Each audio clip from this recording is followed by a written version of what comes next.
There's a particular electricity that moves through a room when someone walks in who has done the work most people refuse to do. Not the polished performance of confidence, not the carefully constructed image of having it all together, but something older and more dangerous. It's the presence of someone who has descended into their own darkness and returned with their power intact. Watch how conversations pause, how eyes track movement, how the entire social field reorganizes itself around this frequency. What you're witnessing is the gravitational pull of integrated shadow, and most people will spend their entire lives running from the very thing that could make them magnetic. The feminine shadow in particular carries a voltage that society has spent centuries trying to suppress, not because it's inherently destructive, but because a woman who knows her own darkness cannot be controlled through shame.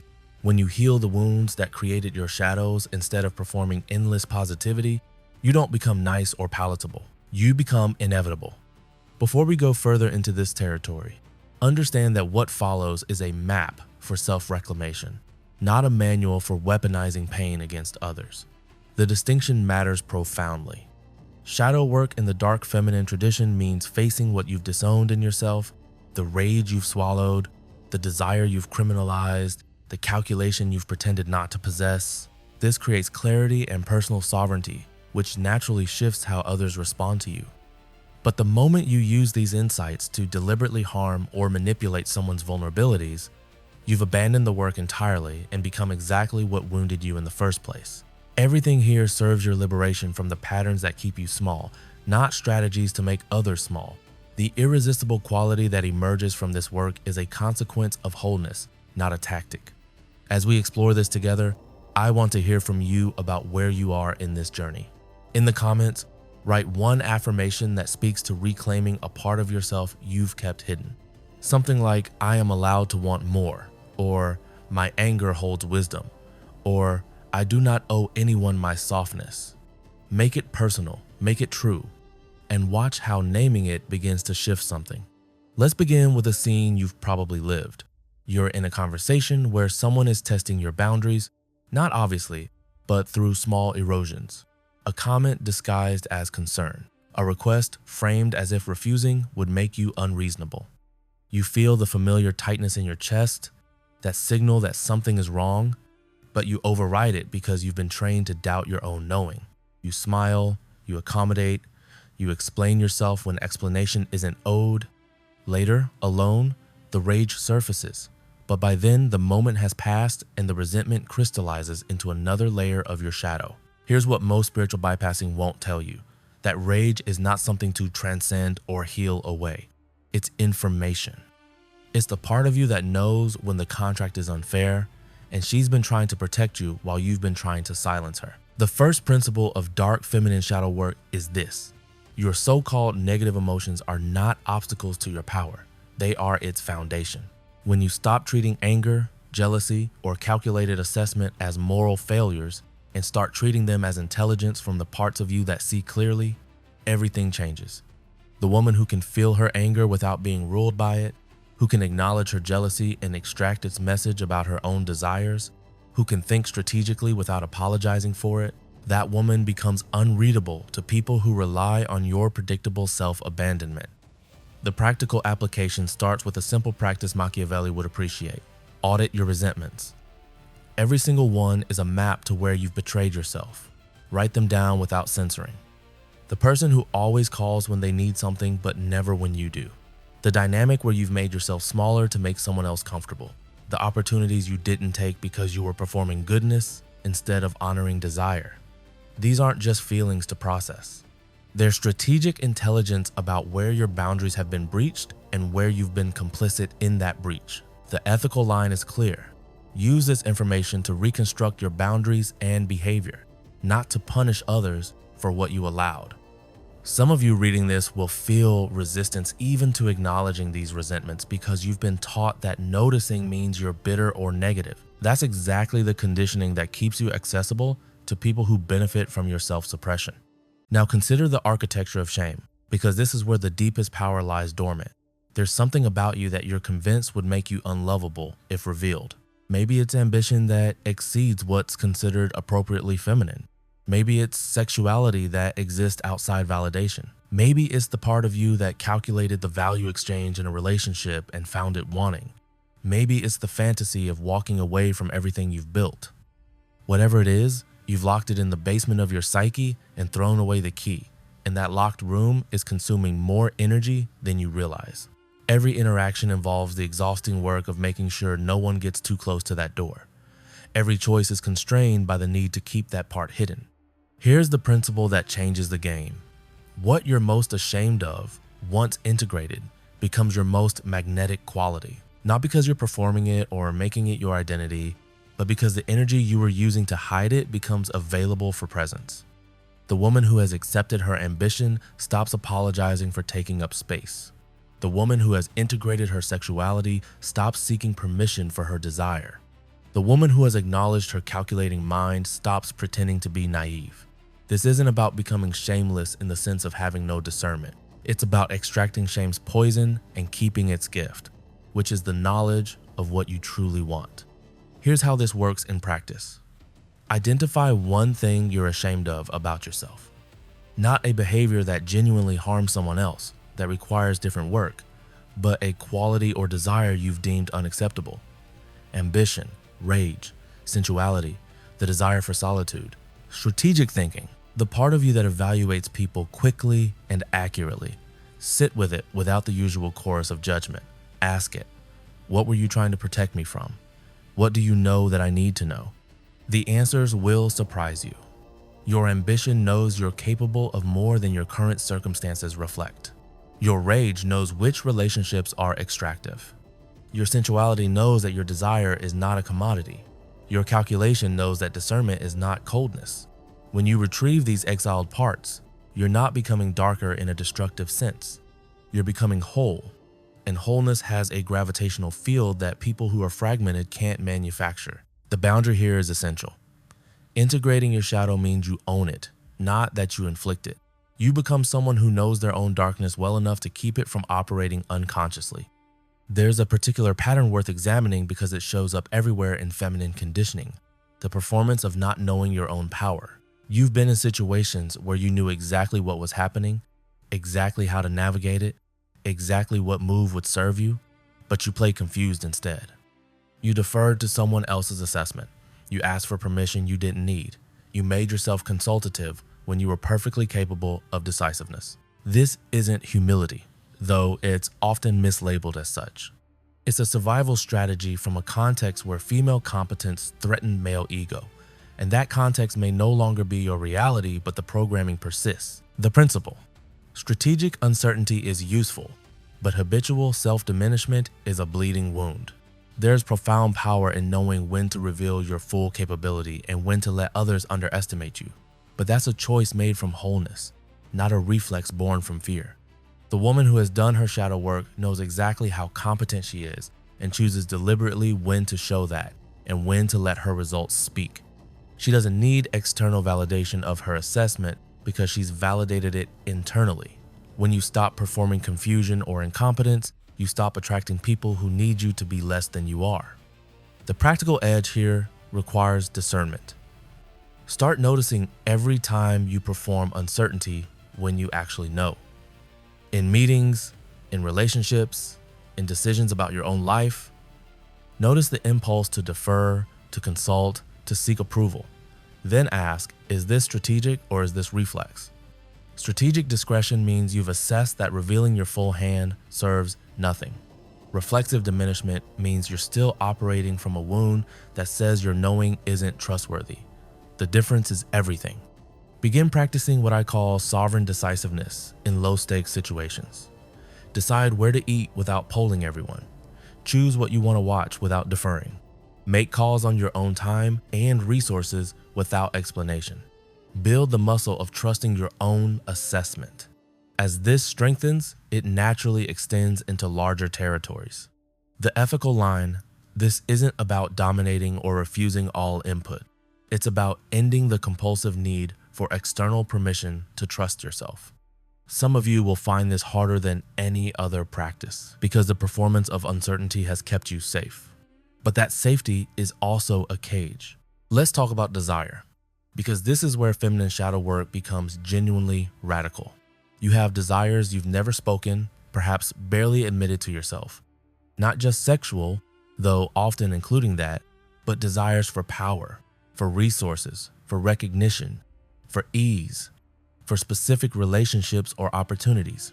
These desires have been criminalized in you, coded as selfish or unwomanly, or evidence that you're not sufficiently evolved. So you've learned to dress them up in acceptable language or deny them entirely, telling yourself you want things for noble reasons or that you don't really want them at all. Meanwhile, these unacknowledged desires run your life from the shadows, creating patterns of passive-aggressive pursuit or bitter resignation. Here's the truth Machiavelli understood about human nature.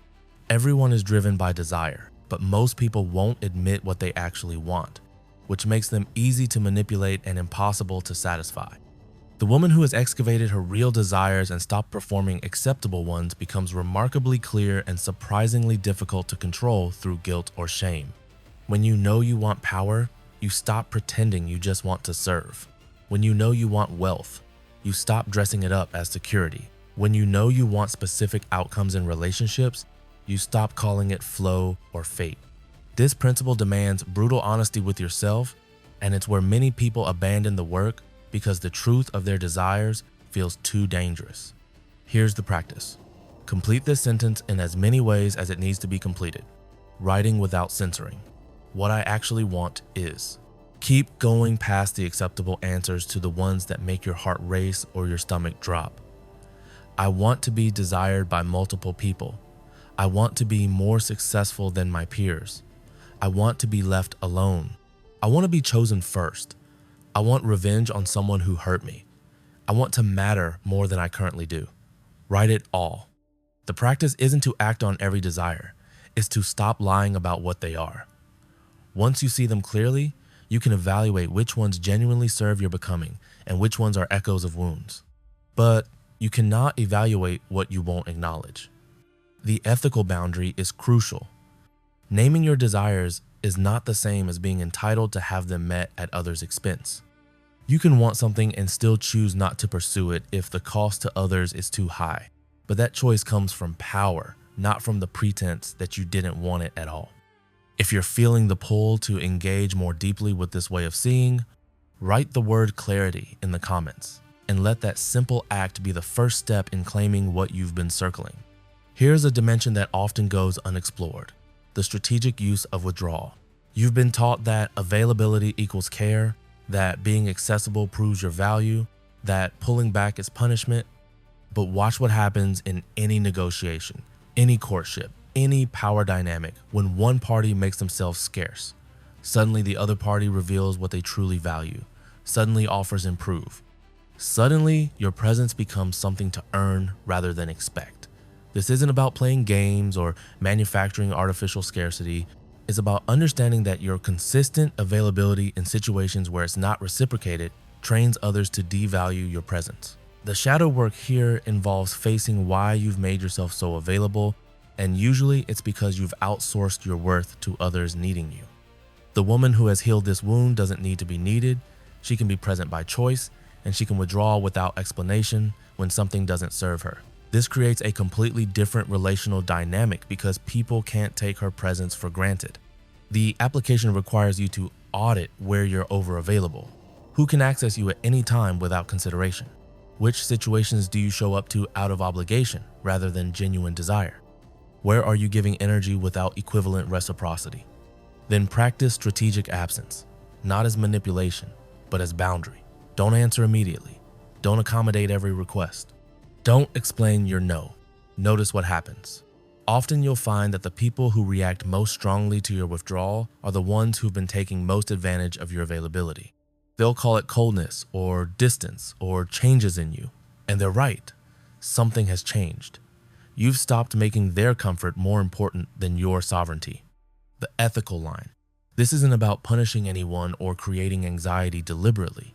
It's about right-sizing your investment to match the actual value of the connection.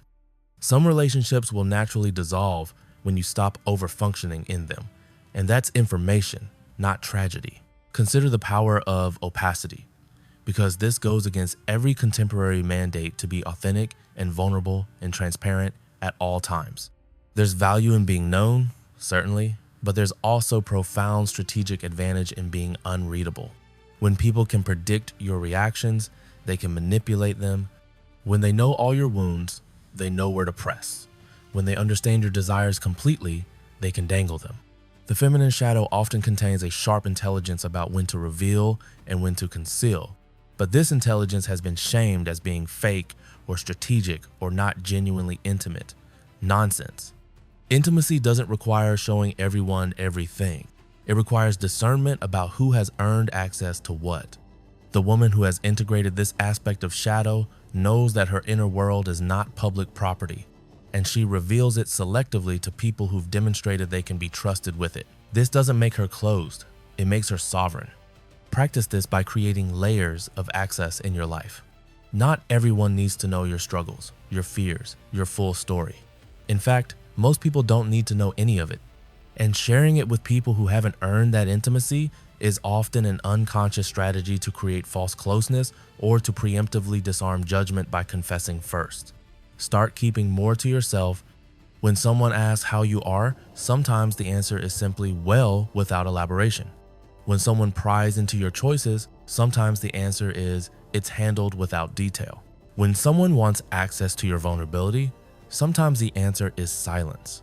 Notice how this shifts the dynamic. Notice how it preserves your energy. Notice how it makes the moments of genuine revelation when you choose them with someone trustworthy, more meaningful. The boundary. This isn't about becoming walled off or refusing all connection. It's about ending the compulsive oversharing that comes from unhealed wounds around visibility and worth. You become someone whose depths are real because they're protected, not performed. There's one more territory we need to enter, and it's the one most people will misunderstand. You have a capacity for ruthlessness that you've been taught to fear. Not cruelty, the distinction matters, but the ability to cut cleanly when something no longer serves, to end relationships that have become extractive, to walk away from opportunities that look good but feel wrong, to prioritize your well-being over others' comfort, to choose the hard boundary over the soft accommodation. This capacity lives in your shadow because it's been coded as selfish or cold, especially in women who are supposed to be endlessly nurturing and considerate. But without access to this ruthless clarity, you stay in situations far past their expiration date, slowly poisoning yourself with resentment and lost time. The final principle: your capacity for clean endings is not a flaw in your character. It's a feature of your power. When you can walk away from what's not working without guilt or endless processing, you free yourself for what actually wants to emerge. The practice here is perhaps the most uncomfortable of all. Identify one situation in your life right now that you know isn't working, but that you've been unwilling to end. A relationship that's become obligatory, a job that's draining you, a living situation that no longer fits, a friendship that's one-sided, a project that's become a burden. You know which one it is because thinking about it right now made your body contract. Ask yourself honestly, what's keeping you in this? Usually it's some combination of guilt, fear of others' reactions, sunk cost fallacy, or the story that ending things makes you a bad person. None of these are good enough reasons to stay in something that's diminishing you. Begin the process of extraction. Sometimes this is a conversation, sometimes it's a quiet withdrawal, sometimes it's a clean cut. The method matters less than the decisiveness. The ethical consideration: ruthlessness means clean and honest endings, not ghosting or cruelty. You owe people honesty about your choice to leave, not endless explanation or negotiation about it. When you reclaim this capacity, you stop being someone who can be held hostage by guilt, and you become someone whose commitments mean something because they're chosen, not coerced. What we've mapped here is not a destination, but a practice that deepens over time. Shadow work in the dark feminine tradition is the ongoing excavation of what you've been taught to exile in yourself, the integration of those parts back into wholeness, and the resulting shift in how you move through the world. The irresistibility that emerges isn't manufactured attraction or learned technique. It's the magnetic quality of someone who knows themselves completely, who has faced their darkness and emerged with their power intact, who isn't performing acceptability or managing others' perceptions because they're rooted in something deeper than approval. This is the work that changes everything because it changes the fundamental frequency you're operating on. People sense it without being able to name it. Opportunities appear differently. Dynamics that used to hook you no longer have purchase. You become difficult to manipulate because you're no longer manipulating yourself. For the next 7 days, I want you to practice what I'm calling the sovereignty audit. Each evening, review your day and identify 3 moments where you either honored your sovereignty or abandoned it. Honored, you stated a boundary clearly. You trusted your assessment without needing validation. You withdrew energy from something that wasn't reciprocal. Abandoned, you explained yourself when explanation wasn't required. You deferred when you actually knew. You stayed in a situation past the point of resonance. Write these down without judgment. You're collecting data about your patterns. By day 7, you'll have a clear map of where your work is concentrated and what your default programming looks like under pressure. This is reconnaissance, and reconnaissance is always the first move of any effective strategy. The question I want you to answer in the comments is this: which principle we explored today created the most resistance in you, and what do you think that resistance is protecting? Your answer will tell you exactly where your next level of work is waiting. Remember that resistance isn't obstruction. It's information about where you're still identified with the wound instead of the healed version of yourself. Every place you feel pushback is a place where power is locked up, waiting for you to claim it. This work isn't comfortable, but nothing that transforms you ever is. If what we've explored here resonates with the way you want to see the world, subscribe, because we're going deeper into these territories, into the places where psychology meets strategy and self-knowledge becomes genuine power.